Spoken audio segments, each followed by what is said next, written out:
Lüker vom Otis. Und ich bin Alex vom Otis. Genau, wir würden jetzt noch ein paar einleitende Worte sagen. Also wir würden jetzt einmal kurz das Otis vorstellen und noch ein paar Worte zu der Veranstaltung sagen. Und dann beginnt das Interview mit Mesarvot. Ja, genau. Wir sind das offene Treffen für internationale Solidarität. Uns gibt es jetzt seit circa 6 Monaten. Wir haben uns aus der Palästina-Solidarität gegründet. Denn Kriege und Kriegsgefahr nehmen zu. Gerade in Deutschland gibt es noch keine große Bewegung, die dem was entgegensetzen kann. Die Erfahrungen mit der Palästina-Bewegung in den letzten 1,5 Jahren haben uns schon mal einen Vorgeschmack dazu gegeben, wie die Propaganda der Herrschenden und die Repression gegen eine Anti-Kriegsbewegung aussehen kann. Wir sehen, der Genozid in Gaza geht weiter, die Bewegung flaut in den letzten Monaten ab. Wir hoffen, im Hier und Jetzt einen Beitrag dazu zu leisten, eine längerfristig agierende Bewegung gegen die Kriege der Zukunft aufzubauen. Wir wollen Praxis gegen Militarismus, also gegen die Aufrüstung, gegen Wiedereinführung der Wehrpflicht, Hochrüstung der Polizei und Militarisierung der europäischen Außengrenzen machen, gegen Kriege und vor allem die deutsche Beteiligung daran. Das wollen wir verbinden mit internationaler Solidarität, mit bestehenden Bewegungen, wie zum Beispiel in Palästina und Kurdistan. Wir wollen Bildung und Diskussionsveranstaltungen über vergangene revolutionäre Versuche, antikoloniale Kämpfe und antiimperialistischen Bewegungen machen. Und vor allem wollen wir deutsche Kriegstreiber angreifen, denn der Hauptfeind steht im eigenen Land. Unser Fokus liegt darauf, die Verantwortlichen für Krieg und Genozid in Deutschland politisch anzugreifen und hier, wo wir leben, arbeiten und Politik machen, Druck auszuüben. Zur konkreten Arbeit, die wir in den letzten Monaten gemacht haben. Wir waren im Februar in München bei den Protesten gegen die Sicherheitskonferenz. Wir waren bei eigenen Palästina-Demos dabei. Wir haben uns in Köln an der Demo des OTKMs gegen Aufrüstung und Sozialabbau beteiligt. Und die letzten Wochen waren wir mit der Vorbereitung für den 1. Mai beschäftigt. Zudem haben wir inhaltlich zu Palästina, Kurdistan und der Ukraine gearbeitet. Und jetzt die nächsten Monate werden wir uns auf das Rheinmetall-Entwaffnen-Camp vorbereiten. Rheinmetall-Entwaffnen ist ein Bündnis von antimilitaristischen Orgas aus ganz Deutschland. Und jedes Jahr findet in einer anderen Stadt ein Protestcamp davon statt, aus den Aktionen des zivilen Ungehorsams und Demos ausgehen. Im Camp selber finden auch immer Workshops und Diskussionsveranstaltungen statt und es ist auch immer eine gute Gelegenheit, um sich mit Genossinnen aus anderen Städten und Regionen zu vernetzen. Und ja, das findet dieses Jahr direkt um die Ecke in Köln statt, vom 26. bis zum 31. August. Und von uns wird es dazu Info- und Vorbereitungsveranstaltungen geben. Also folgt uns gerne auf Instagram, um auf den Laufenden zu bleiben. Und haltet euch die letzte Augustwoche frei, wenn ihr könnt. Genau, warum machen wir diese Veranstaltung?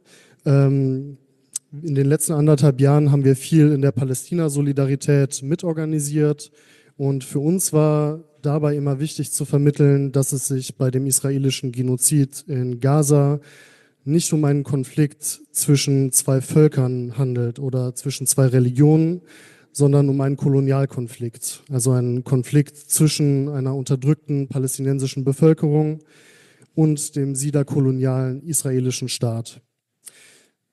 Wir sind Internationalistinnen. Das heißt für uns, dass unsere Solidarität immer den ausgebeuteten und unterdrückten Menschen weltweit gilt und niemals dem einen oder anderen Staat. Das ist auch etwas, was wir mit Mesarvot gemeinsam haben. Und wir wollen heute mit dieser Veranstaltung einer Kraft, die sich in Israel gegen den Genozid und die Besatzung stellt, eine Bühne geben und Raum zur Diskussion schaffen. Einmal, weil in Israel selber eine wichtige Front im Kampf gegen den Genozid verläuft. Und zweitens, weil den Widerstand gegen Wehrpflicht und die Kriegsdienstverweigerung Kämpfe sind, auf die wir uns auch in Deutschland in den nächsten Jahren wahrscheinlich leider wieder einstellen müssen. Und dafür ist es wichtig, uns mit anderen Gruppen und anderen Bewegungen zu vernetzen und von ihren Kämpfen und von ihren Erfahrungen zu lernen. Und dafür soll die Veranstaltung heute auch da sein. Genau, zum Veranstaltungsablaufplan und zum Konzept. Der Rest der Veranstaltung wird in Englisch sein.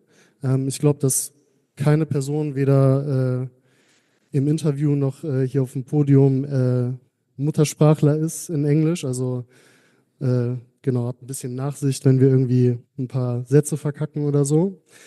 Genau, es wird ungefähr 1 Stunde Interview geben. Wir werden den GenossInnen Fragen stellen und sie können darauf antworten. Im Anschluss soll es dann 30 Minuten Diskussion geben. Wir müssen dann irgendwann aus diesem Raum raus, also wir haben eine zeitliche Beschränkung und wenn es dann noch offene Fragen und Diskussionsbedarf gibt, können wir noch eine entspannte Limo auf dem Hofgarten trinken gehen zum Beispiel. Und genau. Die GenossInnen haben gerade gemeldet, dass sie noch 5 Minuten brauchen, weil sie gerade in einem Bombshelter sind und deswegen gerade noch nicht im Zoom-Meeting sein können. Sorry for the rocket. Hey guys, nice that you made it. Thanks for having me. So we just introduced us as a group and we said a few words about the event. And if you're good, we would start right into the interview. Sure. Nice. So many in the audience will already know you as a group and your work in the conscientious objector movement and in protests against genocide and occupation.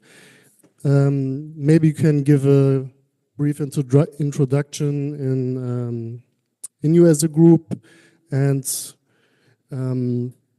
maybe you can describe the political work that you do in the Refuseniks movement. Ido, you want to start or should I? Whatever you prefer, but So us as an organization, Mesarvot, we specialize in supporting Refuseniks for the mandatory draft. That's one aspect, really bringing them through the process, supplying legal counsel and emotional support and a network of people who've done it before. On more of the political out-facing side, we organize a lot of demonstrations, whether of our own when one of our Refuseniks goes in, or to support them while they're in jail, or as part of different groups. We work a lot with Chadash, I don't know how you call them in English, and which is it's like the Democratic Party for Peace and Equality. Yeah. And with all kinds of other anti-occupation movements and organizations. Other than that, also right now, something we do every few years, we have what's called a 12th grader letter, which is a letter that it's kind of a tradition in Israel that 12th graders who are now finishing their school time and about to go enlist sign a public letter together saying that they were going to refuse to enlist because of certain policies that the government and the army itself are using. And they do it as a group. So now we just launched a new one that has almost 100 signees in the past, I don't know, few days. What else do we do? Lots of interviews, lots of media work. Yeah. Thank you. So our next question. Here in Germany, we had compulsory military service until 2011. Back then, we had a strong refusal movement. Now, in the context of the war with Russia, under the new government coalition, we are facing a reintroduction. So we, of course, need to prepare to fight against it. So your experiences refusing are very important to us. What is the political significance of compulsory military service for the Israeli state? And yeah, what does it mean to serve in the military? What tasks are involved, etc.? I'll answer it. I think in Israel, military service has always been compulsory since the start of the nation. And the meaning of that is that you have, I think, 77 years now of a tradition of people serving in the military. So it's very central here. There is no really mainstream talk about not going to the army because it sounds absurd to most of Israelis. Here in the army, you can do basically every role and every job. You can do combat, you can do computer jobs, desk jobs. You can be a translator, a magician, band member. There's really any type of job you can think of, the army provides to people. And that means two things. You have the combat side and the whole like war side, in which people that go to that side are treated as heroes, and the people that die in wars are remembered every year in Remembrance Day in Israel, which they are celebrated as heroes of the nation. And you have the more like computer side and the mathematics side, which is not playing an active role on the ground, but it's behind the scenes. And those people are really, really treated after the military as assets to the nation. The military might provide you with allowance to learn in university, and then you have to serve in the military a few extra years. After your military service as a computer jockey, you can maybe get a job in Google and Microsoft and all of these companies that are very complicit with the army here. So that is sold to Israelis as your way to guarantee a future here, a very well-paying future here. But yeah, it's very central, and people that are not going to the army are treated as at least weird, and us refuseniks are treated as traitors. And that means most of Israeli society, not just, right-wing, far-right. Can you maybe also tell us a little bit about the history of the Refuseniks movement and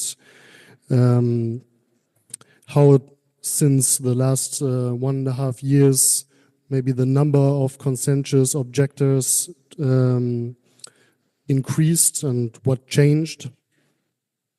I less know to speak about the history than he does, so I think he'll take that. But I'll say, as of recent, since the beginning of the war, there have been, we have to make a distinction here between people who are refusing to serve in the army for ideological reasons, and people who do so publicly and who face jail time. In terms of people who are refusing to participate in the army in Israel, purely from ideological reasons, even though it's hard to count because they can't really admit it about themselves, I'm sure the number is in the thousands. And I'm sure the number has only grown since the beginning of the war. In terms of public refuseniks, people who are willing to put their face on a campaign and to speak about it publicly and to face significant jail time, we also saw that number go significantly up. Since the beginning of the war, I think we've had 11 public refuseniks. I think I counted 13, but okay. Yeah. There are even a few more who are agreeing to, voice their grievances against the army, just don't want to do it publicly and have their face everywhere. Yeah, there are like 4 more people that sat in prison a few months or at least a month for refusing, but did not do it publicly, just they didn't want to find a lie or something to tell the army, and gray refuse, as we call it. And this is not including the really powerful growing movement of reserve refuseniks, who are now only starting. There was a bit of the movement in the beginning of the war, and now because it's more of a center-left thing. So it's not really against the occupation; it's against the war and the abandonment of the hostages, of the Israeli hostages. But also here the number is well over hundreds. So we are seeing a backlash. It's also even more impressive when we understand that the army has only made its treatment of refuseniks worse since the beginning of the war. And this like 2 days ago, I would say, I would add to that like the first reservist was put in jail, only for a couple of days, but he was the first reservist in this war, and like Stoll said, that there are thousands that publicly said and signed letters saying that they are going to refuse, but he's the first one that was actually punished for that. So even now, a year and a half into this, we still continue to see the army try and push back more and more against refuseniks. Talking about history, I have no idea like what happened with refuseniks between 48 and 67 and stuff like that. I think most of them were just like lone cases. Since the occupation of 67, you had every couple of years refuseniks, mostly in the big wars, which sat very lengthily in prison. One of them is, for example, our member of Knesset, Ofer Kasif, which was a refusenik in the Lebanon war, I think. And a lot of them are now activists still about the occupation in the Communist Party. And some of them also with Mesarvot still talk with us and help us, even though they refused, in the 80s. But it wasn't really a movement till, I think, after the Oslo Accords and after the whole peace process kind of fell apart, because then you started seeing way more settlements, way more talk about the occupation. The occupation wasn't just a military occupation. It was now, they built the wall and they built hundreds of settlements and moved thousands and tens of thousands of people in the West Bank. So that really solidified the thought in people that they shouldn't enlist. And then in the early 2000s, you had the big refusement trial that 4 or 5 people, I forget, went to prison for 2 years because of their refusement to join the army, which that really was a big thing here. And ever since then, you have like you said, the letters of 12th graders and stuff like that, which kind of started in the early 2000s. As you said, the number of refuseniks that publicly show their face and go on social media and so on and say that they refuse is much smaller than the number of people that actually refuse. But that is one thing that you as Mesarvot always do. You openly refuse military service and publicly go out with your name and face. And can you maybe explain what the reasoning behind this decision is and what consequences it has? For example, if you experience a lot of hostility from fascists. So first of all, it's not strictly true that this is we only do it publicly. I think Mesarvot historically, probably since its founding, has had over 200 activists as part of it. All of them refused, I think, and all of them refused, and only a small majority of that did it. A small minority of that did it publicly. So right now we're probably around 50 activists who are working. And only around 10 of us have publicly refused. About public refusal, I'll speak for myself because it's kind of more of a personal thing. But I knew already at around 16, 17 that I'm not comfortable enlisting in the army and serving in the army, and then I understood slowly. I heard about the option of public refusal. I heard that the other options of getting out of army service kind of will kind of have to make me lie a bit, which I kind of didn't really want to do. Though it's completely understandable those who choose to do that.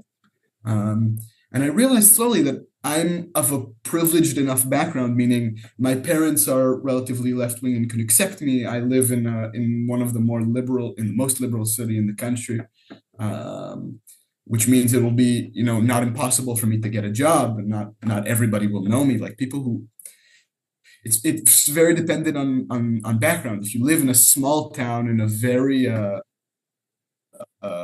right-wing, very militaristic place, then it's much tougher of a decision, because it could really, ruin your life.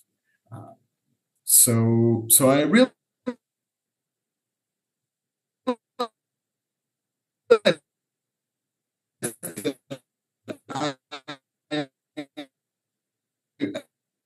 Comrade, just a second.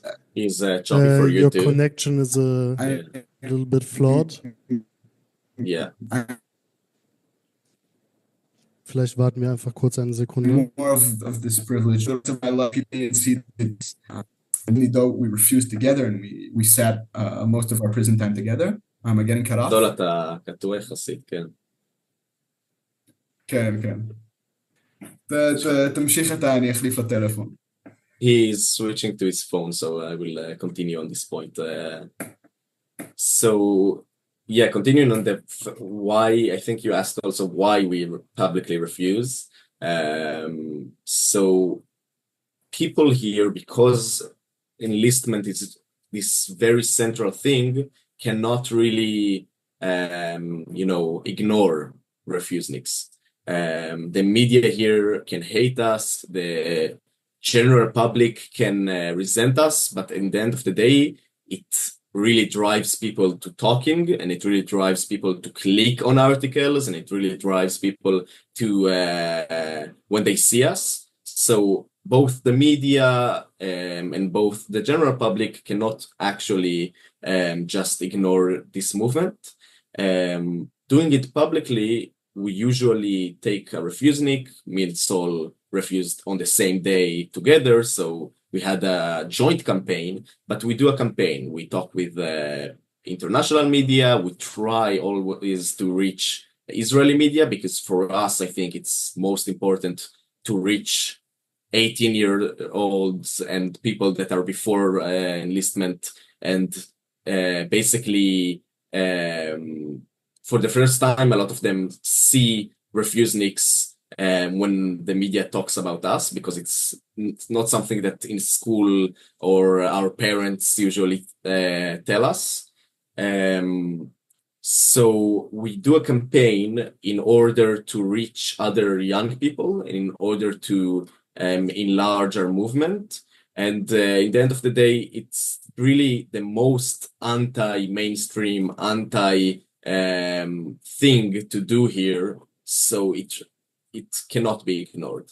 The consequences are what they are. I mean, people online wishing you death threats every day. You risk getting doxxed. You risk getting, people that actually know you in real life that will break contact with you. Our first refusenik in this war got his address doxxed. But luckily, most actual right-wing activists, which, calling them activists is funny, but most of them don't actually do a lot, because like we said, there's 13, 14 people that refuse this year. They don't actually have the time or want to dox us and stuff like that. But in protest in the street, people spit at you, curse at you. I have walked the streets and people that know me yelled at me obscene stuff, even just by recognizing me. And you obviously, the immediate consequence is jail time, which you don't know exactly how long will it be. And it's, for me, the hardest thing about being imprisoned is being away from your loved ones and hurting people that did not decide to refuse themselves. They just don't have you in their life because you decided that. And when you say that you refuse to participate in the army, you consistently take the risk of going to prison for your stance. And can you maybe talk a little bit how you deal with this form of repression and how the circumstances are in the jail? Do you have contact with other prisoners? Can you have political discussions when you are in jail? Can you do political work while you're in jail? Me and Lido we got into prison in the same time, and really went through the beginning of the process together. But we were purposefully split up into different divisions inside of the jail. So we had kind of different experiences. Lido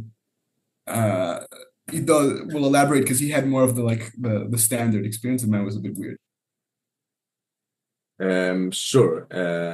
So yeah, the military prison there is one prison now. In the past it was two. Now it's only prison 10, the number 10. It has 4 divisions and another women's division, which is a larger division, and it's obviously not connected with all of the men's division. You have So much division smaller, A. not larger. The place itself is a bit bigger than each men's division because Really? yeah, I didn't from know. what I know. But you have the division A, B, C, and what Saul was in, which he will elaborate after I will talk, which is the 10th division, which is a new thing that started in this war, basically just like a place they made up and built very quickly with caravans for the many people that during this war are going to prison, because at the end of the day, almost everybody in prison is just soldiers that, did something wrong or didn't come back to base in time, and all of these small things that soldiers do while they are enlisted. And then you have, people like us that refused, and you have, your drug dealers and stuff like that. But most of the people in prison are in there for minor offenses, but do get a long time in prison. So I was in Division A. I kind of had the standard experience, like Saul said, which is you're in a cell with 6 other people, sometimes less, but a cell is max 7 people for me. You don't do a lot. It's extremely boring. You can talk about whatever you want. I decided personally to try and evade talking about politics most of the time, because you're with 120 people locked, which mostly hate you and mostly despise leftists and think that leftists are Arab-loving traitors that need to be killed or deported. But if you don't talk about politics, then most of them are really chill guys that just are in the same predicament that you are in and really also want to just leave this place. So you have this weird camaraderie with horrible people that have horrible opinions, but all of you are stuck in the same place 24/7, doing nothing besides a few, washing dishes and cleaning the floors and stuff like that. And if you want me to elaborate, about family visits and stuff like that, I can, but that's like the small details of the rights and stuff that you have in prison. So I think you can say about the 10th division more. So the 10th division, it used to be tents, now it's a bit more than tents. It's like metal tents. Was built in the beginning of the war because there was overpopulation in the prison, because there were many people who were ditching their posts because they didn't want to get involved in the war. So they had to build a new division to make room in the prison, and that's where I got sent. Because the place was built very hastily, and now actually we just got noticed that it was taken down because they managed to take over a bit of take control a bit of the amount of prisoners. So the conditions are worse. It's around 20 people in a cell or in a tent. It's not really a cell. There's no it's very cold. Like there isn't any heating, and it's kind of out in the open. We don't have TVs, which some of the other divisions have, and stuff like that. We don't have, we have public and public bathrooms and public showers, whereas there it's like every time it's in a cell. But also because the conditions are much worse, it's also harder for the guards to take control of the prisoners. So we kind of have a bit more freedom. We have a bit more time on the phone every day. Most other divisions have 7 minutes a day. We have somewhere between 10 and 15. We get to smoke more every day, more time in the yard and stuff like that. And generally, they send their different people. They send the people where they know it's going to be hard to keep them in a cell all the time, but they won't do anything too stupid like try and escape from the prison. So we kind of call them like in the division we call them the Stutniki, which kind of means like the jokers, rascals. Rascals, yeah. I decided to be open about the reason I'm in prison and to talk politics, which is not something to be expected from everybody. I did it because I felt relatively confident and safe.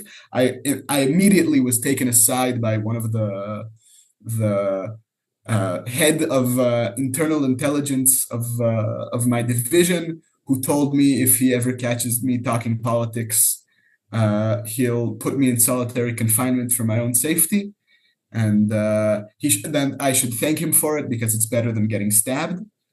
In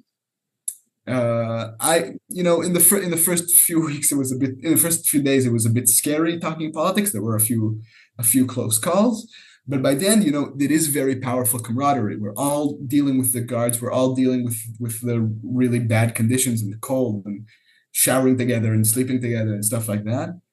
And by the end, I was respected and one of the guys there, and had friends, and they respected my opinions, which I think it's like you ask if we do any activism from there.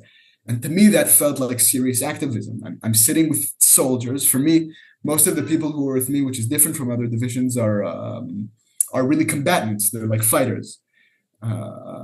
So I'm speaking to primarily war criminals, who we should understand by the word it's like everybody's a war criminal there, and kind of having deep conversations with them where you kind of get to make them have a second thought and think about what they're doing and maybe understand like the consequences and why it isn't okay, and I really felt like there was significance to that. Even, if I didn't manage to completely convince them, the fact that they knew what my opinions were, and they didn't want to kill me by the end, and they even liked me and could talk to me and could respect me as, an extreme leftist, is powerful. And I even had some people there who I managed to convince of some serious stuff.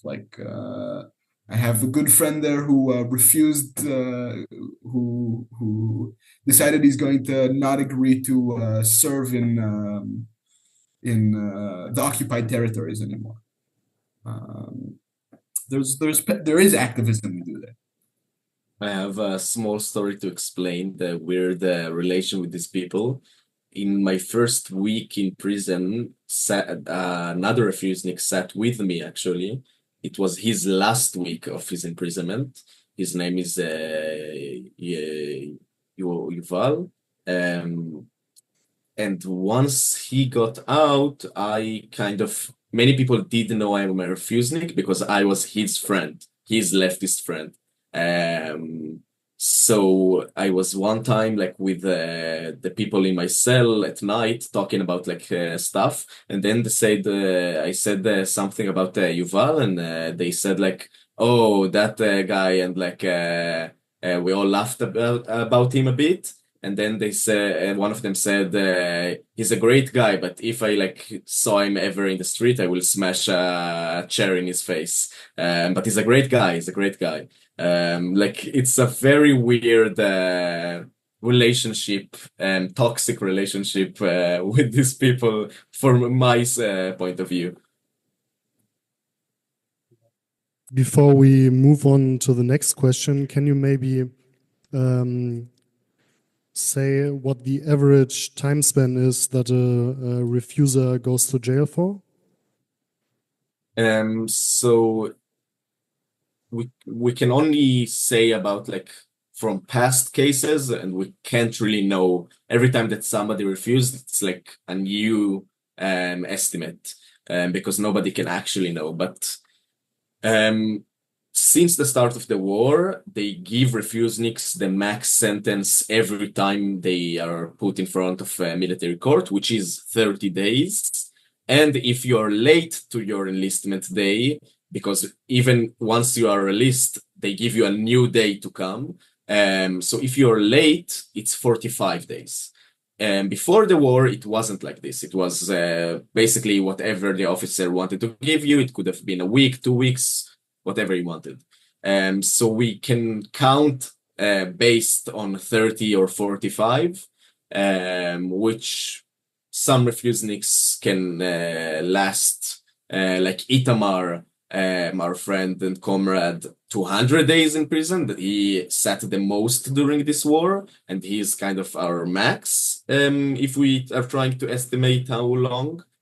So 200 days, and some sit only 1 month, because it depends on, once you are released, how much trouble do you give them to release you, how many lawyer letters, psychiatrist letters, public letters you give them, and how long you fight with them about releasing you. Itamar is a very annoying little guy that basically told them, if you don't release me because I'm, On his terms, then I don't want to be released. Put me back. And he really didn't want them to give him any options, because they try at a certain point to give you options of release, because they don't really want you on their heads.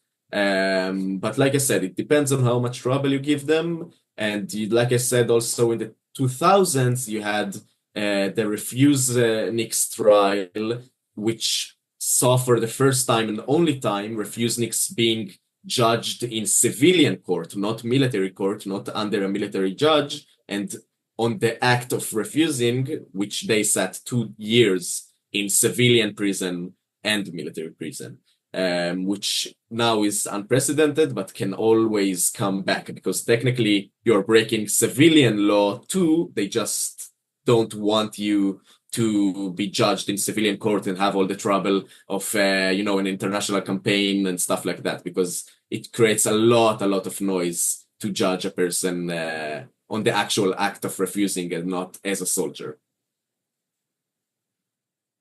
Thank you.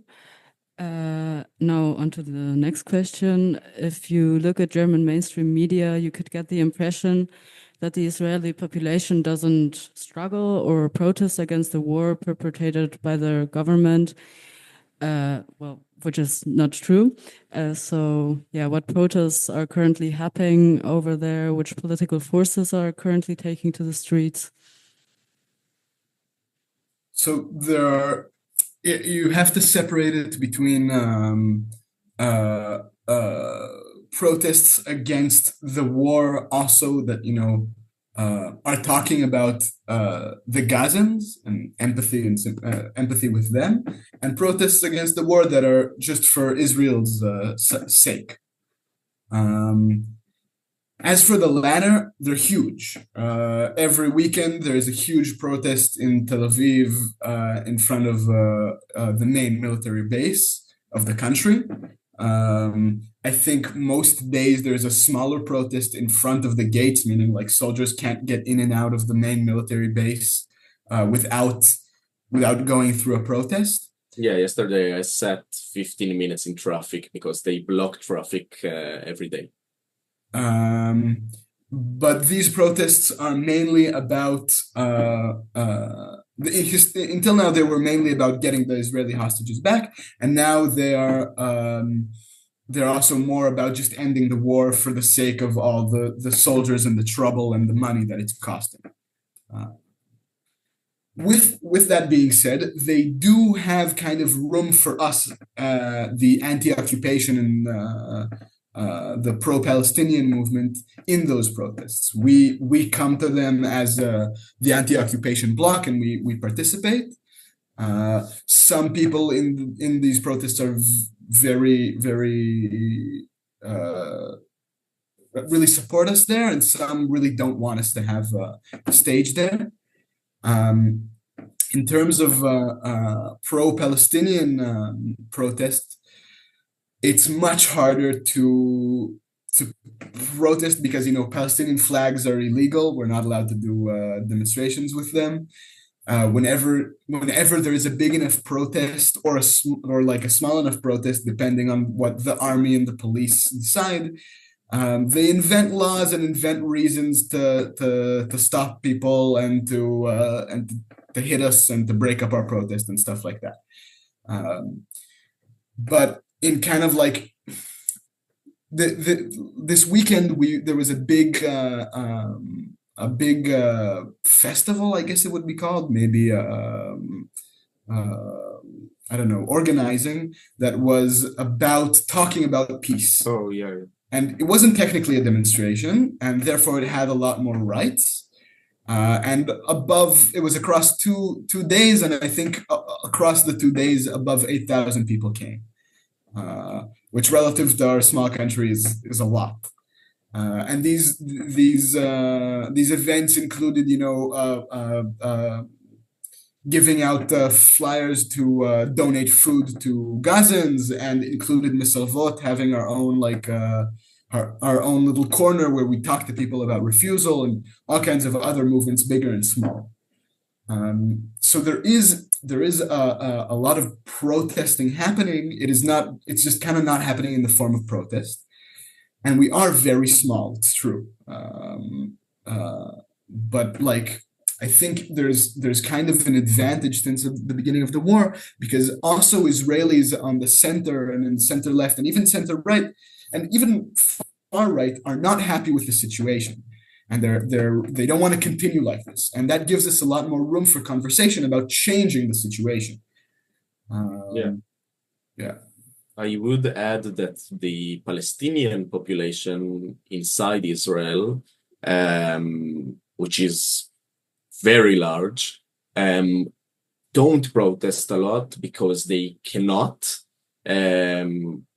It's not as simple as like it's not like completely said that they cannot protest, like it's not illegal to hold a Palestinian flag. It is legal. It's not against the law, but every time you will hold a Palestinian flag, police will jump on you, arrest you, and then release you whenever they want because you are disturbing public safety or something like that. We had a case this year where police heard that we were waving a Palestinian flag in a private concert that was being held for you know, some punk bands. And they came to the venue and like walked in just to make sure nobody's in the building, in the private building, waving a Palestinian flag, which is insane. Yeah, it's intrusion on privacy because the building is owned by the Communist Party and it's our building. And the people there are like, which public are you disturbing? It's the same thing with like conferences and stuff that the Arab population, our comrades, are trying to organize in the north, and then police, if Palestinians try and organize a meeting or something like that, police will call the venue and say, if you hold this if you hold these people and if you hold these conferences, we can make your life hell, basically. They threat venues. And protesting in the streets for the Palestinian community, it's either a silent vigil or something like that, to only a few people, which is more allowed. Or if we want a big protest, which usually also we come as Jewish Israelis to support and stand with them, and also basically do protective presence because we have more rights in this country. When stuff like that happen, usually it's a fight of a few weeks or a month, a legal fight on the permit to the protest. And if it's not with a permit, and even if it is with a permit, you can expect arrests, police violence, and all of that. So you really Palestinians here really fear being sent to jail for months and months just because they want to protest the war in Gaza. And we do see that's even worse in the West Bank, and it's also all relevant to social media. I think in social media, we as Israeli Jews have the biggest privilege because, to my understanding, none of us have been stopped for posts already, but a lot of Israeli Palestinians have. It's a common. Some Jews also were invited to investigation because they called for refusing, but really not a lot, and they weren't arrested. Palestinians have been arrested for months for posting stuff.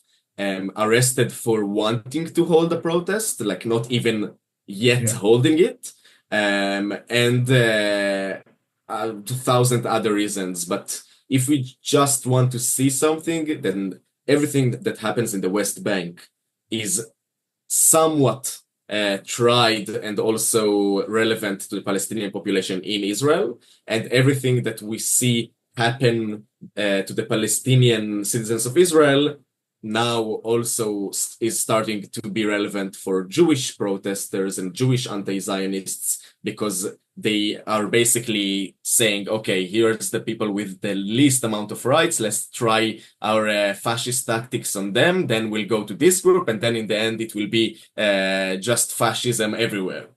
First they came for the Arabs and then for the communists. And since the genocide began, you took to the streets again and again. Can you maybe talk a little bit about your perception of if you can reach more people with your protest, if there are more people that are against the genocide, against the occupation, or if you are met with more rejection? I think that on that point, before this genocide started, you had the big protests every week against what we call the judicial overhaul or judicial coup, whatever you want to call it, which was basically the anti-democracy laws that Bibi was trying to pass, that would corrupt the Supreme Court and stuff like that. So in those protests, we really saw a big boost to anti-occupation activism. Also, we had a very large protest every week within those protests against the occupation, holding also Palestinian flags, having Palestinian speakers, and all of that. Then the war.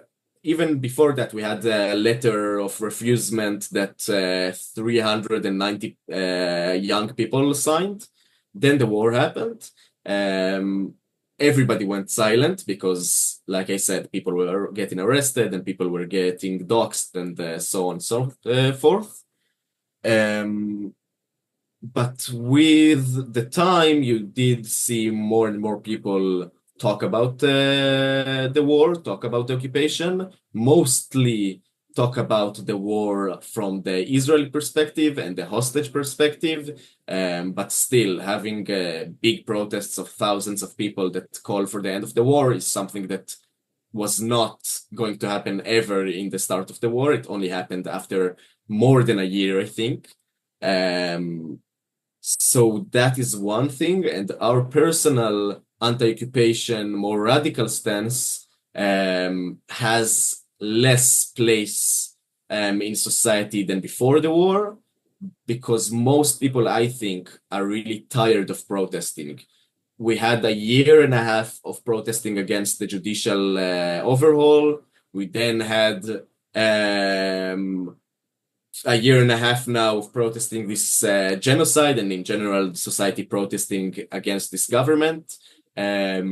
And people are not seeing results, and people are getting tired. So unfortunately, we see a boost of people talking about genocide and talking about the Palestinian side of this war, but mostly talking about it in circles and online, and less actually coming to protests. If we try and talk in general why Israelis are not protesting something that can end their country in the end, I think we need to talk about the Oslo Accords and the big movements we had in Israel in the past that all failed, and really kind of buried the protest movement in Israel, because you had millions of people in the streets for peace and millions of people against the cost of living in the 2010s, and both of those movements failed because of the right wing in Israel and failed because of the fascists in Israel, and people are really tired now from this generational fighting against the occupation.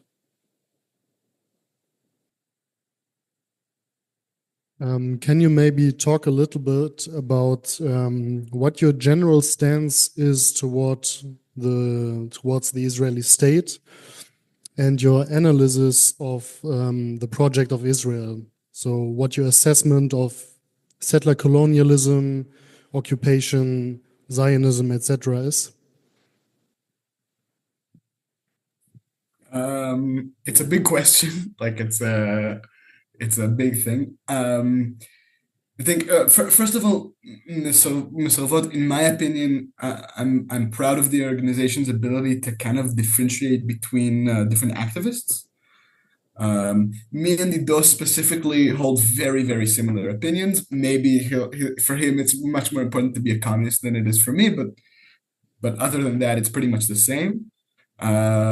But there are other Refuseniks that we work together, and we don't necessarily hold the same views. So we kind of have to each speak for ourselves.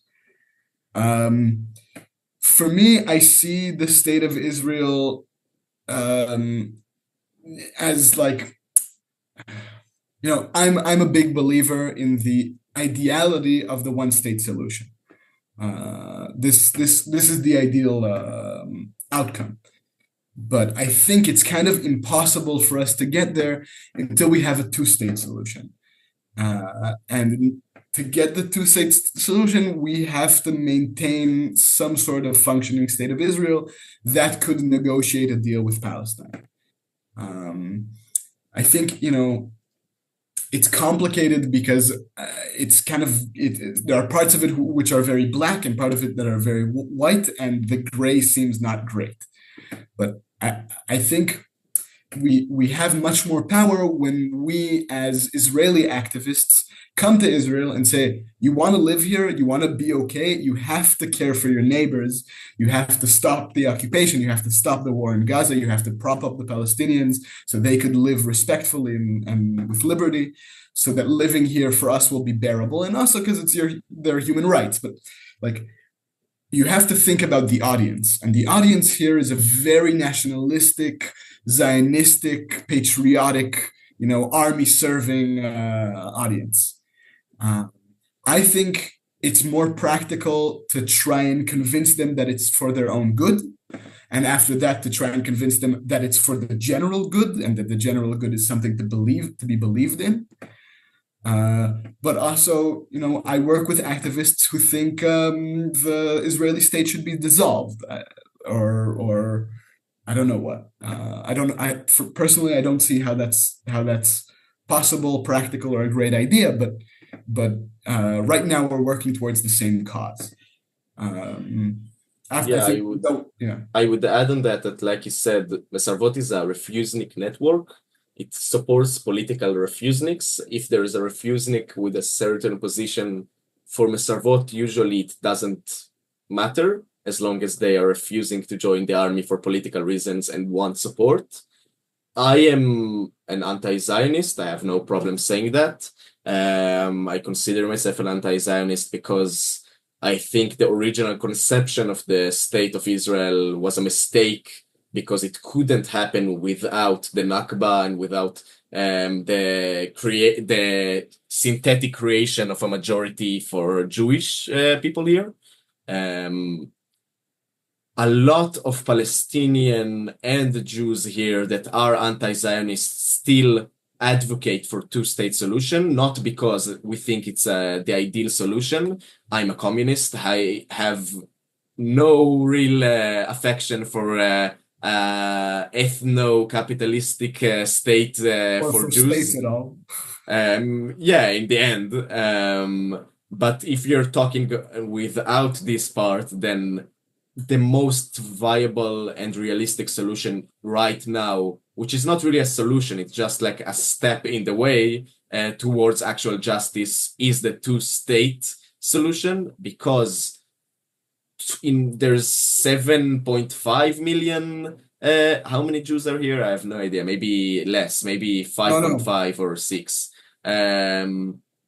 But Jews that live here, if they don't support a Palestinian state, and they will probably support a Palestinian state which exists beside Israel and not on the whole of the land, then it will be really hard to achieve that. Achieving a one-state solution will either be against the will of the Jews, which is not really realistic. Like I said, there's millions and millions of people that get like international support and international recognition.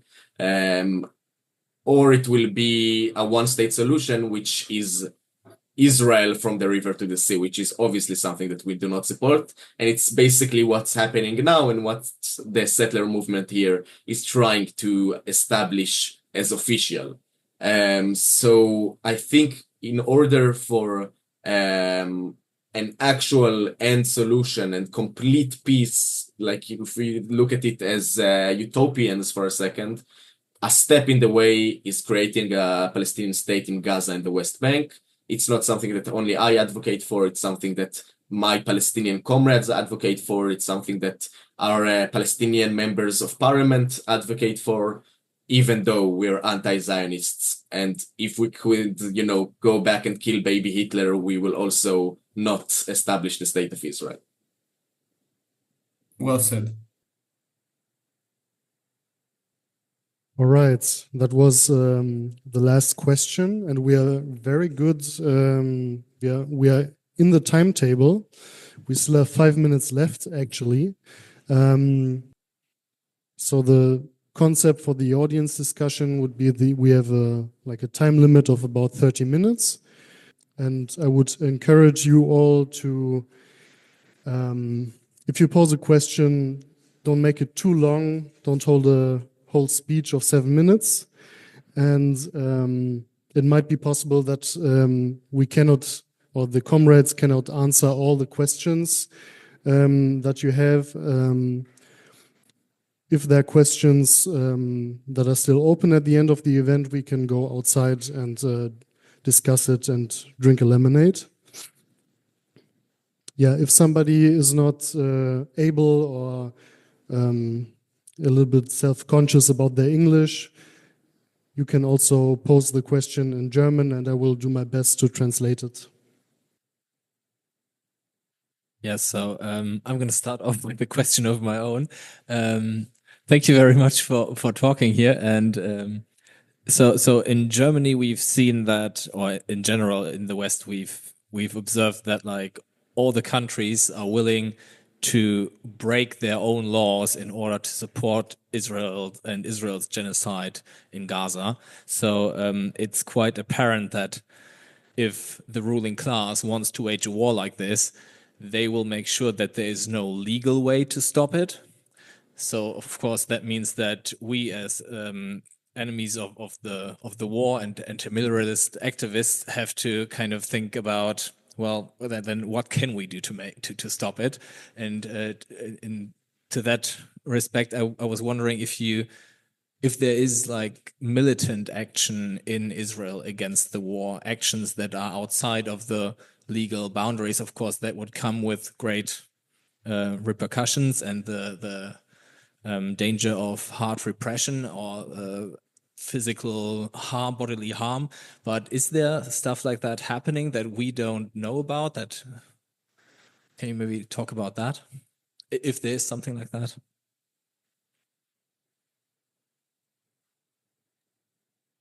Are we answering after every questions or? taking okay. a few. I just asking. Should we collect some more questions and then? Hey, lovely seeing you here. Just to clarify, also have some Israeli background. So one question, we are here, a few random people in Germany. What do you want from us? And also on a larger scale, what do you wish from the German politics? And then maybe out of curiosity, the name of the organization, Mesarvot versus Mesarvim. Maybe you want to say a word about that. Okay, so you talked about that in your opinion, the two-state solution is more practically more achievable than the so-called one-state solution. But my question is that, so if you want to achieve a two-state solution, then that would necessarily require the fascists to be removed from power. But my question is, now that the fascists in Israel are basically removing all the democratic means to get rid of them, like judicial means and so on, wouldn't the removal of the fascists from power require an actual overthrow, like an actual revolution? And if this requires, then why don't just make it explicitly a struggle for an actual socialist revolution, including the end of apartheid and the end of the ethno-nationalist state? Yes, if I understood it correctly, you mentioned that you estimate that there have been maybe a couple thousand refusers since the beginning of the war, but only very few of them have done it publicly or have gone to jail for it. So, like, could you explain what ways there are in Israel to like avoid military service that don't involve going to jail, or like, yeah, what are these other people doing? Sure. Should we just start like answering everything? Yeah, if you want, just go ahead. Yes. I will start with the first question and connect it somewhat to the question about the two-state and revolution and stuff like that. There aren't like literal gunfights against the Israeli state happening here. That's in Gaza and that's in places like Jenin and not inside of Israel. Because, yeah, that's not really, most people that get guns here are fascists, and fascists here have a lot of guns and have full support from the government. So it's not really It's very hard to get a gun in Israel unless it's very easy if you're a fascist. Unless you have military background, which means you're probably not someone we'd like to have a gun. So when you say militant, there isn't military action against Israel here. You do have a lot of action which is illegal. We don't only protest with permits and, ask like good boys. You have inside of Israel, stuff like, for example, more like defacing army bases, graffiti, anonymous letters that are thrown in the streets, and people in like more like conferences and stuff like that of the fascist right that resist through stuff that are not really illegal here, but they are usually more on the artsy side than actual fights or something like that. And that's this, I would say that relates to the socialist revolution and stuff like that, because I organize against the occupation through the communist youth. I'm the secretary of the communist youth in Tel Aviv. So we do not distinct between our socialist stance and our anti-capitalist stance and being against occupation, genocide, and apartheid. But most people here, including most of the Palestinians, cannot start and think about class consciousness as long as they live under apartheid, occupation, wars, and the constant threat, which is coming from the nationalistic stand. So it's very hard to organize people for something more radical, like a workers' revolution, when they don't even recognize that there's a genocide here, and on the Palestinian side, when they just want to continue living before they can even think about that. But we do have our Palestinian comrades in the West Bank and Gaza from the Palestinian People's Party, which are also communists and also doing the same over there. But like I said, it's very hard. Yeah. I think it's also important to mention in the context of revolution here, and it's also relevant to nationalism, that first of all, military action here, you have to think, you kind of have to think of Israel as a military with a country and less a country with a military. You can't walk 10 meters here without encountering a soldier with a gun. So military action is not relevant. And also, I'm not sure it would be successful. Some of the people in Mesarvot are also pacifists, some are, stuff like that.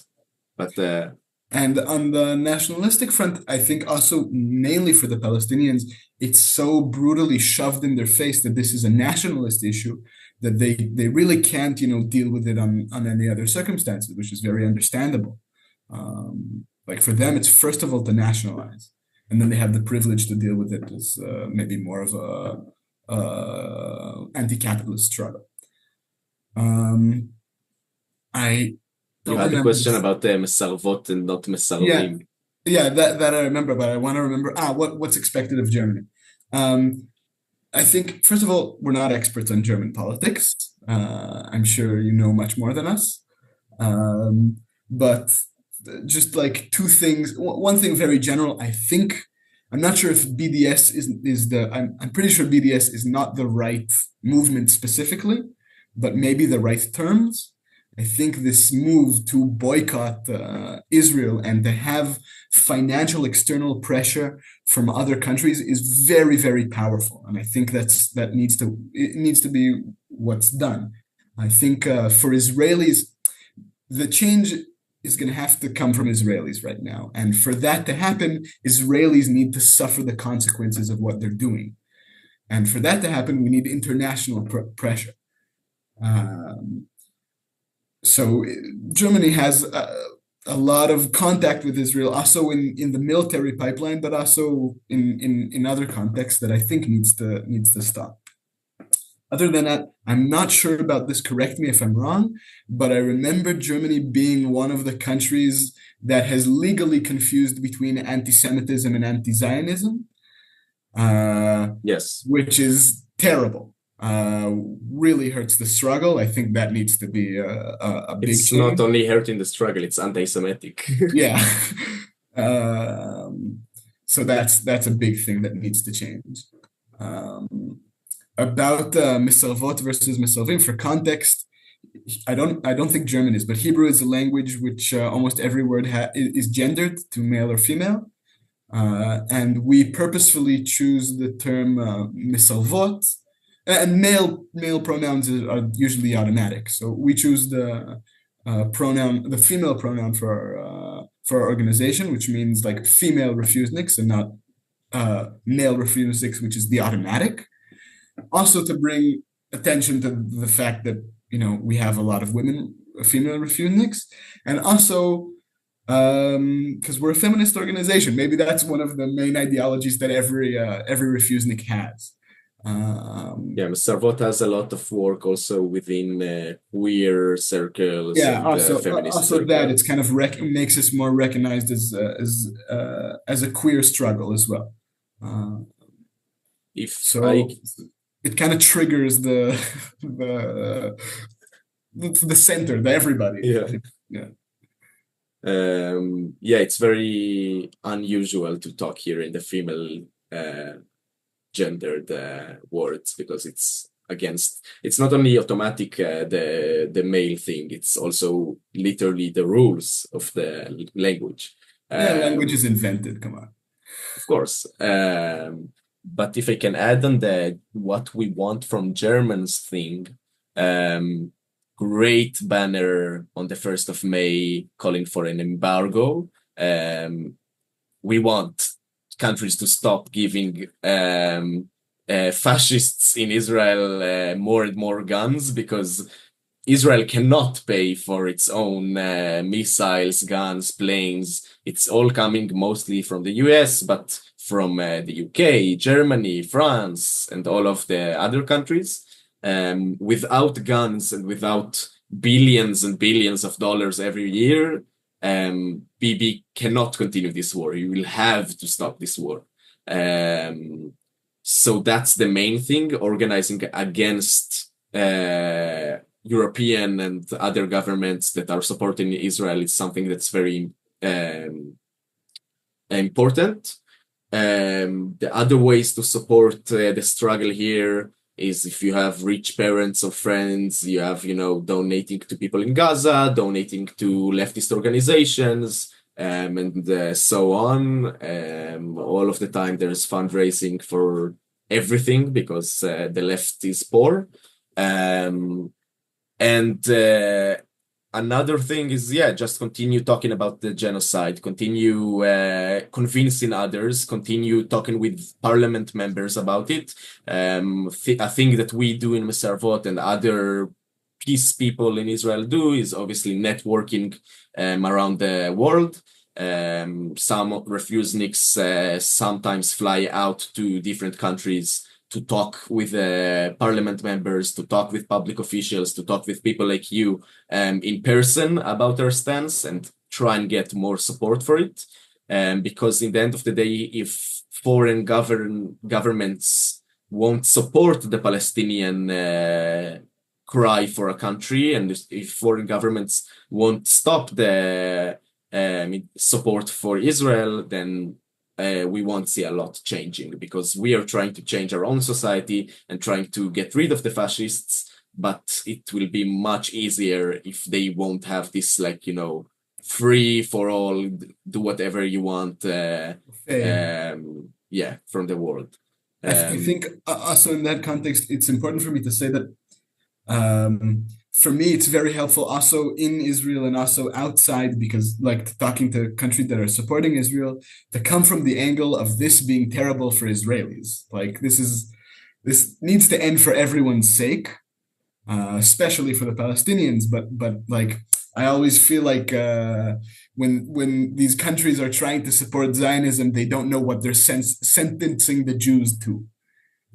Yeah, I mean, it's the most safe place for Jews around the world, but we just now in front of you needed to delay it because of a rocket on Tel Aviv and the area. So it's really not the safest place at all, especially because it has compulsory military service, which might also just be, you dying in this horrible fascist war. So really, any other place, I think, is a better place for Jews right now. And what was the final question? I don't remember. I think the final question was, now that the fascists consolidate their power in the Israeli state more and more and make it harder for you to remove them, what is the realistic perspective to get to a two-state solution? Something like that. I think Israel, we had a very high fascist uprising in the past few years, and I bet it still has some momentum. It's going to keep going, but I think with every round of this conflict being so horrible, Israelis are really understanding that this can't continue. They don't want it to continue, and that the answer to this, which historically has been, if it doesn't work with strength, we're not using enough strength, is stupid. And it's just causing more death and more war and more pain. And I think they're going to have to come to a conclusion here that, peace is nicer. And I think that's only getting stronger from Israel's allies, who are now refusing to continue to fund this, to continue to support this cycle.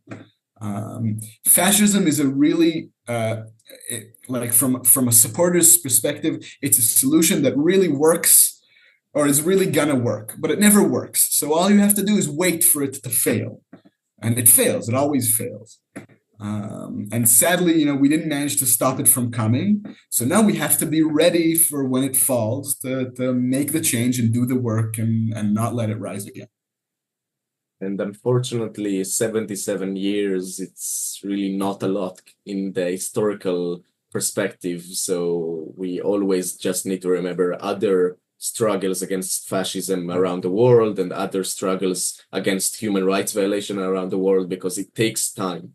So we need to just not expect it tomorrow, because that's a very bad thing that many leftists do, and then they tire themselves because they say, oh, it will never come, and then they move to Berlin and go to your clubs, and instead of fighting against the problems here. There was one more question that we forgot in this round, and that was about what ways are there to get out of military service without ending up in jail? Is that... So there are kind of two different ways. Both of them are medical exemptions. Some people manage to get a medical exemption just because of some like physical injury, whether that's a knee problem that doesn't allow you to stand. But it's very hard to get these kinds of exemptions, because the army is really, if people in wheelchairs would not be able to serve in Israel, they'd campaign against allowing them to serve, for allowing them to serve. So it's really hard to get a physical exemption here, but sometimes it is possible. The other way is getting a mental health exemption, which is probably a more popular way, which means meeting with a psychiatrist or a psychologist, and whether it's bending the truth, telling them exactly the truth, or lying, getting a recommendation from them that you're not fit for service, and then going to the army and meeting with a military psychiatrist and so on. There's also a third way, which is very rare, which is conscientious objection without going to jail, which is going up against a military tribunal, not even a court, and convincing them on ideological terms that they decide that you're not fit for military service. This is something that Israel used to be very proud about. Like, what are you talking about? We let the pacifists not serve if they don't want to hold a gun. Thing is, they basically allow only pacifists, strictly pacifists, who are against all armies, and who don't wear shoes and don't put on deodorant, and who are vegan and stuff like that, and generally women. If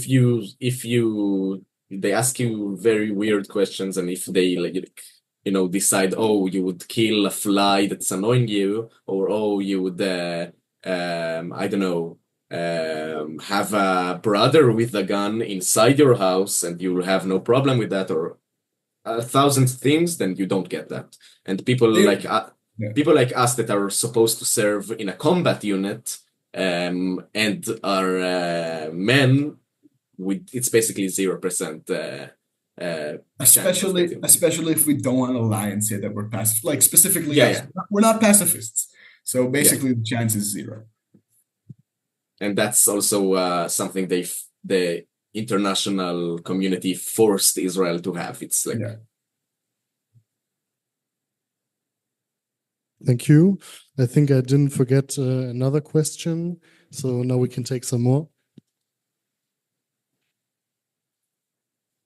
Yeah, hi. I have two smaller questions, if that's okay. So, firstly, I at least have the perception that amongst the global population, I think the sentiment has shifted against the genocide and also almost a pro-Palestinian sentiment. How much of that is reaching the Israeli population? Like, are your guys like self-aware about this? Is this being talked about, or is that media kind of being manipulated, if you would say? And secondly, on paper at least, Israel is still a democracy. I'm not too familiar with your party system. Is there a party that is openly speaking for the end of the war and also for maybe like a two-state solution or even pro-Palestinian party, or is that forbidden? More questions? Then I've got another one. I imagine it must be incredibly difficult to work under the circumstances you guys are active with, like such a broad, almost consensus in society, like in favor of occupation and in favor of military service.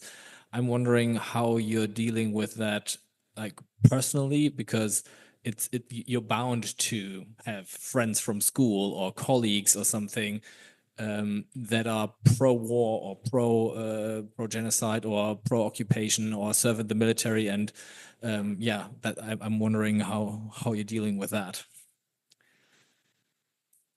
He asked about the party and what else, remind us? About the status of democracy in Israel, if it's still to be considered a democracy, and if there is a anti-genocide pro-Palestinian party that is allowed. And they asked another question also. Yeah, if the international protests are getting through to the Israeli population.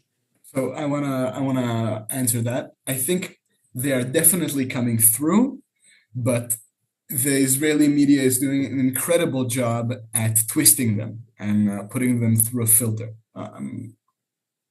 So if you talk to an Israeli here, they know everybody. They think the protests are even bigger. They think that other countries, like most countries, hate Israel and support Palestine and stuff like that, and that everybody's protesting and everybody's supporting Palestine. But the filter they put it through is that everybody hates Israel, and more so, everybody hates Jews. Israeli media is even better than any other government twisting anti-Semitism and anti-Zionism. To Israelis, there is no difference. There was never a difference. And the Israeli media does an incredible job at convincing them that there is an imminent threat to going anywhere else. Most Israelis think that if you go to Europe, if you set foot in Europe or if you set foot in America, you're going to get rocks thrown at you and stabbed within an hour. They're really convinced of this. And I speak to them and I say, I've been to Europe and I survived. In fact, I was treated completely fine. And they think that I'm either very lucky or lying, and there's not much in between.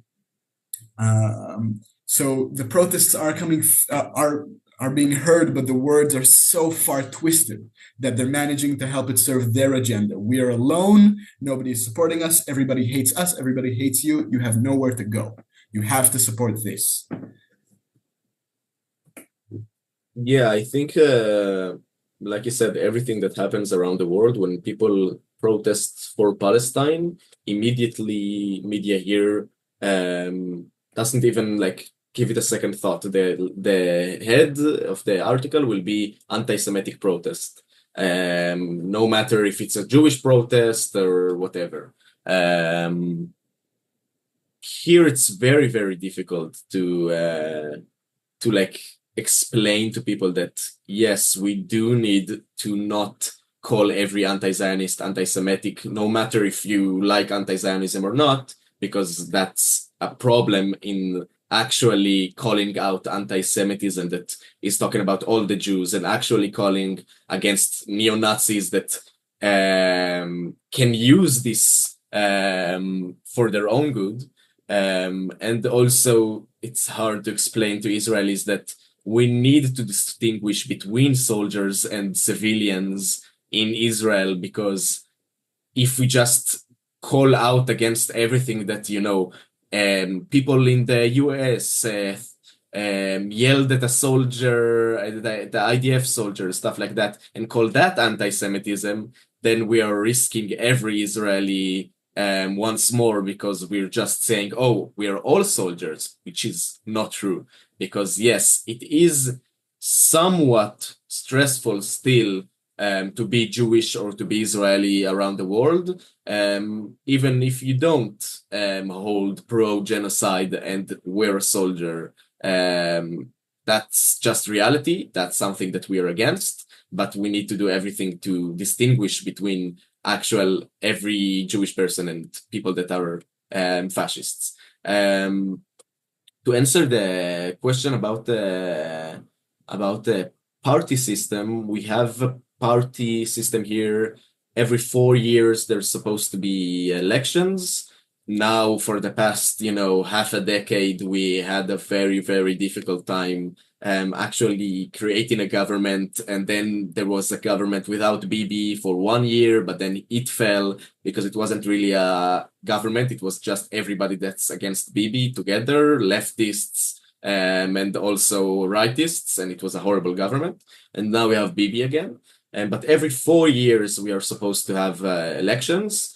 Now, I think in a year and a half, that's the next time we were supposed to have an election or so on. And in Israel, you have the far right, the center left, the radical left, and from the left to the far right, it's Zionist parties, which are basically almost every seat in the parliament. And then you have on the far left, my party, which I'm a part of, and the party that I think Sol supports also, which is the Hadash party, which means the DFPE, Democratic Front for Peace and Equality, which is a Palestinian Jewish party, mostly Palestinian, but we also have a Jewish member of Knesset, which is a socialist party, pro two-state solution party, pro Palestinian party, anti-war, anti-genocide, which I encourage everybody to look into, because the people in the party, we have 5 seats in the parliament from 120, and most of those seats are communist Palestinian people that nobody seems to acknowledge or know about, even though they regularly talk about the genocide, and regularly our party faces fascist threats to put us out of law because we support terrorism in their opinion. The more left Zionist parties, which are, some of them are still talking about peace and 2 states, some abandon that, but they are do talk against the war, but mostly from an Israeli point of view, which is they talk also a bit against occupation and stuff like that, but they're still strictly Zionist, and yes, it's very dependent on their mood. So Dash is the only kind of real party that's doing anything that exists. And hopefully in the next Knesset we'll have more votes, because we have this project with other Palestinian parties to run together on the Palestinian issue and on the occupation in order to get more votes. The other question, it's important to mention that there are a few other. I wouldn't. They're not even extreme left wing or necessarily left wing parties.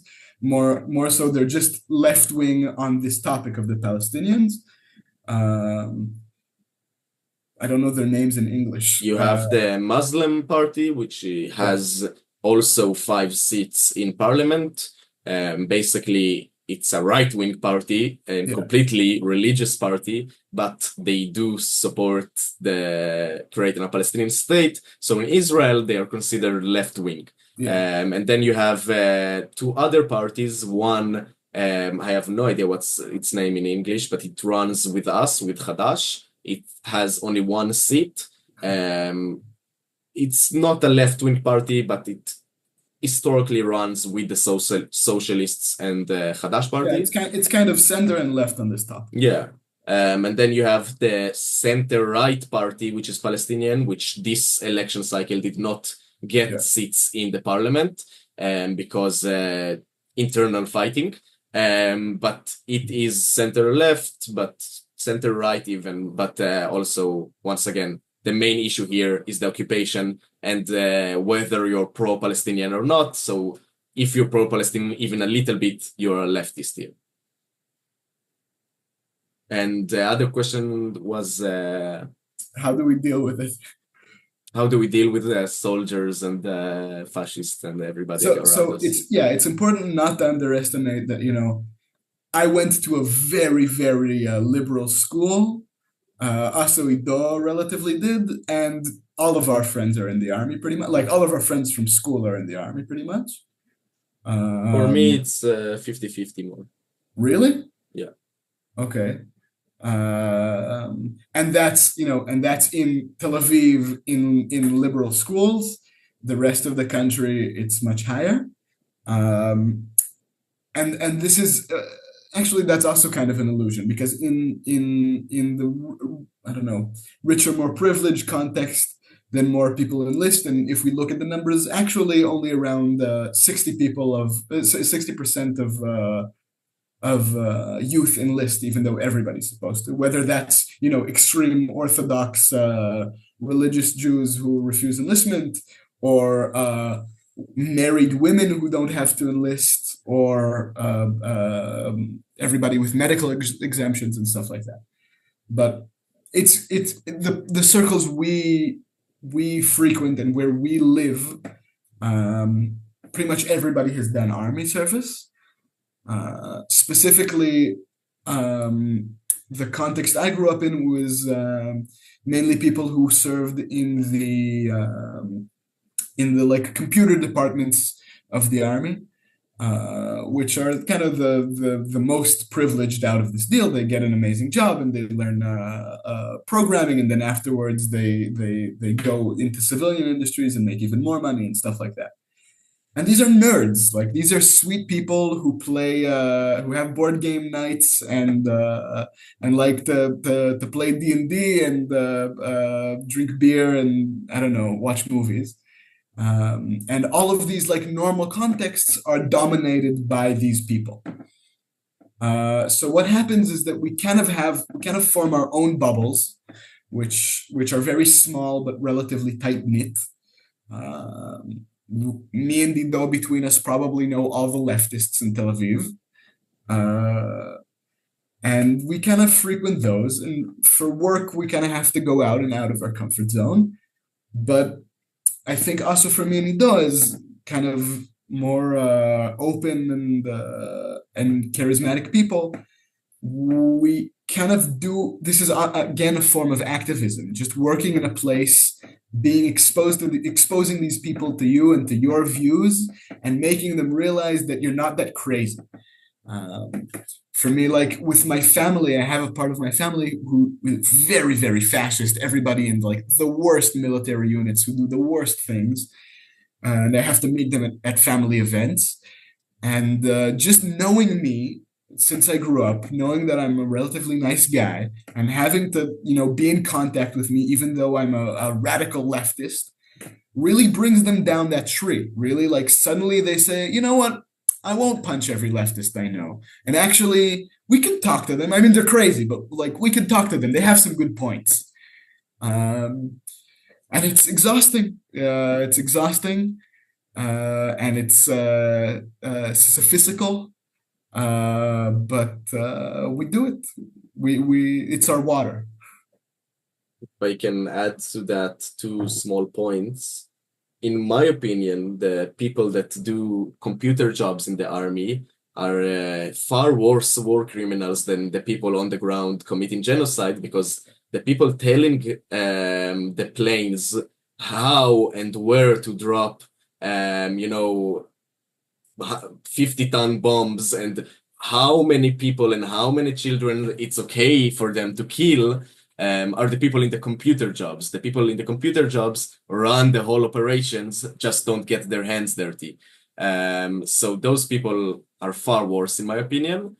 And another point, we live in Israeli society. No matter how much we are anti-Zionists, we are Israelis. That's just a fact. Because I grew up speaking Hebrew, because I grew up in Tel Aviv, because I grew up in Israeli education system. And I, for example, work in a coffee shop in Tel Aviv besides my activism. And one of the customers that came one time is this very high-ranking officer called Daniel Agari, which till few months ago was the spokesperson for the IDF. The guy that maybe you, or maybe it's more of an American thing, but laugh about him saying this is a terror tunnel, this is Hamas. The guy laughing, the guy that everybody is laughing about because he's lying about Gaza all the time, just came to my coffee place, and I was supposed to act like it's normal that this high-ranking war criminal is coming to drink coffee next to me. So we cannot actually, every time we see a soldier, every time we see a war criminal, every time we see something horrendous happen in our society, speak out, do something, because we need a job and we need to live, and we kind of have to separate our lives into two, which is our activism, our public stance, which we get grilled for, we get called a traitor for, we get our whole lives surround that, and our actual personal life, which, it's relationships with people that don't support our stance, and it's relationships with your grandmother and uncle and the childhood friend that you know for 15 years, even though, it's very difficult. So maybe the very last question, maybe we can return a little bit back to the question, what do you want from the Palestine solidarity movement from the left in Germany, but more concrete, how we are protesting all the time for Palestine and against the genocide here. Are there concrete things, actions we can do to support your work in the Refuseniks movement? I think, voting matters, protesting against specific, I don't know, whether it's the Israeli ambassadors or against passing laws, conflating anti-Zionism and anti-Semitism and stuff like that. But it matters when you do it focused. I think also, that's kind of a bit what I got from a Palestinian friend of like doing pro-Palestinian demonstrations in general is great, but you need to talk about specific laws and specific budgets being passed and specific bombs being sent, and it works better as a needle than as a hammer. What else? Obviously, giving money to support Gazans and support people in the West Bank. Also, if you want, giving money to support the Refuser Network is probably what I should say. We're a nonprofit and we run on donations. What else? Yeah, if I can say, being active in your own country is very, very, very crucial for us, because when you think about, the potential AfD, which is going to be in a German government, it's horrible for Germany, it's horrible for the whole world, but it's also horrible for us. Having fascists in other countries helps the fascists here, because it's very easy for anti-Semites and Nazis and fascists around the world to say that they support Israel because they don't want Jews in their countries, and they don't want any, what they call Islamist countries in the world and all of this racist stuff. So we really appreciate people fighting against fascism in their own countries. I have no idea what your political stance in Germany is, but I very much support the decision of Die Linke to not accept the stance on anti-Semitism recently, because not conflating that is very crucial also. And that's without talking about anything else, because I don't want to get into German parliament politics. But and like Sol said, supporting is doing collabs like we are doing now and like we did on the 1st of May, and continuing to talk, continuing to support each other, talking with your audience about our fight. We will talk about with our audience about the German fight against fascism. And yeah, supporting financially is like the most like do it and forget about it way, because we do run on donations and we are not expecting students to donate. We're expecting rich people that want to support Palestine and want to support anti-fascism here to do it. But we appreciate always when people advocate for that in their countries also, because it's very hard here to fight against the fascists that get billions and billions of dollars every year now for their what you can call activism.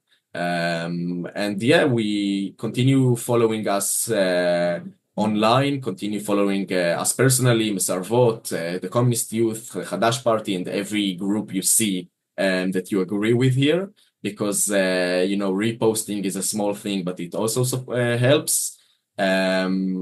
And yeah, we are continuing to do our own stuff. Like for tomorrow, I saw you have like a Nakba Day meeting or of some sort. We have also in the Tel Aviv University tomorrow a ceremony for Nakba Day. So like I said, acknowledging that we are basically doing a lot of the same things is very important. United we stand. Siamo tutti antifascisti. All right. Thank you so much for coming on. We would end the interview now. The security is back again. And thank you for everybody joining us. We can have a sit-in at the Hofgarten and talk about, open questions. Yeah, again, thank you so much. And we're looking forward. Thank you so much for having us, guys. Bye-bye. Bye-bye.